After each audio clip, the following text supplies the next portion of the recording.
7 men stepped into a garage on North Clark Street that morning. Some were gangsters, some were mechanics. One was an optometrist who just happened to be in the wrong place. None of them walked out. What happened inside that garage would shock a nation already numb to violence. It would become the most infamous mob hit in American history. And the man who ordered it? He was 400 miles away, watching the ocean. To understand what happened on Valentine's Day, you have to understand what Chicago had become. Prohibition had turned the United States into a gold rush, and organized crime had staked the biggest claim. By 1929, Al Capone ran a criminal empire worth an estimated $60 million a year. That's over $1 billion in today's money. Bootleg liquor, gambling, prostitution, political bribery. He didn't just operate in Chicago. He owned it. But there was one man standing in his way, one name that kept coming up, one thorn that would not be removed. George Bugs Moran. Moran led the North Side Gang, Capone's fiercest rivals. They had been at war for years. Men had been killed on both sides. Bombings, drive-bys, back alley executions. But Moran was still breathing, still running his operations, still cutting into Capone's profits. And Bugs Moran was not shy about his feelings. He publicly called Capone a lowlife. He blamed him for the murder of his predecessor, Dion O'Banion. The insults were personal. Capone had had enough.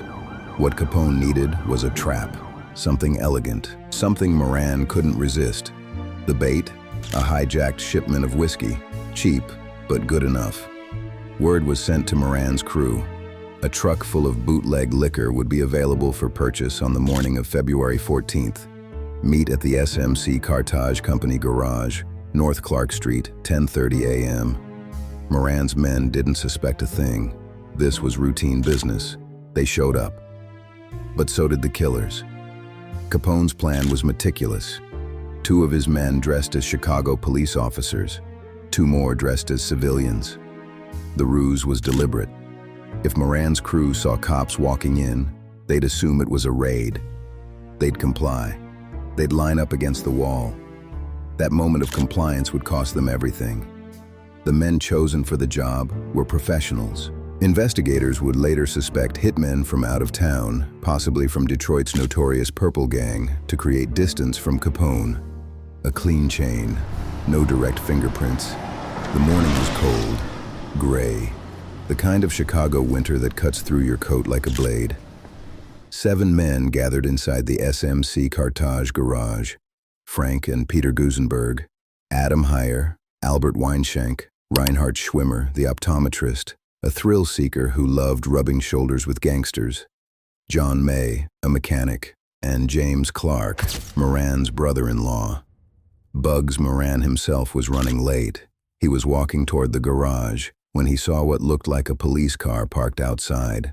He turned around, he walked away, he lived. The 7 men inside did not.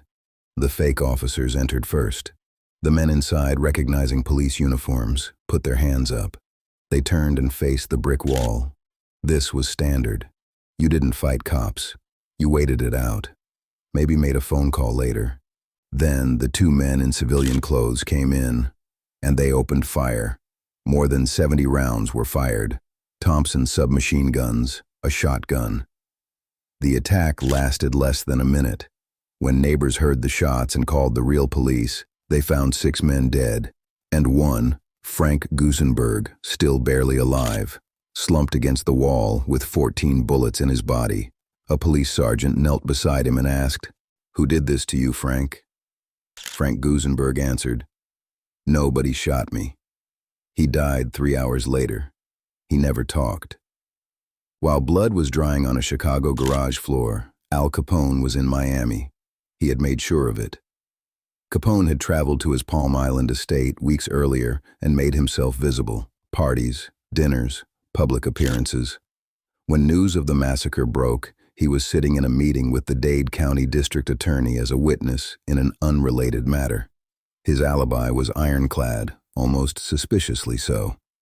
When reporters reached him, Capone expressed shock, disgust even. He blamed Moran. He suggested the North Siders had killed each other. Nobody really believed him. But belief and proof are two different things. Police investigated. The press raged. The public was horrified. Not just at the killings, but at the realization that men dressed as police officers had committed the murders. The thin line between law and crime had been erased. Capone was never charged. Not for the massacre. Not ever. The St. Valentine's Day massacre did not give Capone the victory he expected. It gave him a target on his back. The sheer brutality of the killings turned public opinion sharply against the mob. President Herbert Hoover, reportedly furious, ordered federal agencies to bring Capone down by any means necessary. The IRS was put on his trail. As for Bugs Moran, the man the massacre was designed to eliminate, he was broken by it, but alive. His power never recovered. His gang collapsed. He drifted into small-time crime and died in federal prison in 1957, nearly forgotten. Capone himself fell hard. In 1931, he was convicted, not for murder, not for bootlegging, but for tax evasion. He was sentenced to 11 years. By the time he was released, his mind had been ravaged by syphilis. He died in 1947 at age 48. A shadow of the man who once ran Chicago. The garage on North Clark Street stood for decades, a grim tourist attraction.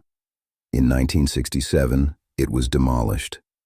The bricks were sold off, one by one, to people who wanted a piece of the most notorious crime scene in American history. Al Capone never confessed. No one was ever convicted for the St. Valentine's Day massacre. It remains, technically, an unsolved case. But history has its own verdict. 7 men died in a Chicago garage because one man's ego could not tolerate a rival. Because power, once tasted, demands more. Because in the world Capone built, the only way to settle a score was in blood. That's the story of the St. Valentine's Day massacre. A love letter written in gunpowder.